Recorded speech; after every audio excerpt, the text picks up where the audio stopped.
সংবিধানকে ছুড়ে দিয়ে বিপ্লব আসলো, সেই সংবিধানকে আমরা রেখে দিয়েছি, যে প্রেসিডেন্টকে আমরা রেখে দিয়েছি, আমরা কোনো কিছুই বদলাতে পারি।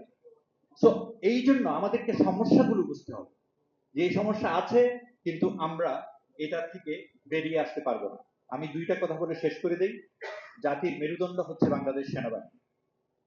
বাংলাদেশ সেনাবাহিনীর নেতৃত্বে এই দেশ স্বাধীন হয়েছে। বাংলাদেশ সেনাবাহিনী এই দেশের একমাত্র সুসংগঠিত বৃহত্তম দল, রাজনৈতিক না, দেশকে রক্ষা করার জন্য। এটাকে বরবাদ করার জন্য সব ইনস্টিটিউশনের মতো তারাও চেষ্টা করেছে, পারেনি। শুধুমাত্র সেনা প্রধানকে বদলালে, নিজের নিজের পোষ্যকে সেনা প্রধান বানালে সেনাবাহিনী নষ্ট হয়ে যাবে না। সেনাবাহিনীতে আমাদের সৈনিকরা, আমাদের lower rank and middle rank অফিসাররা, দে আর অল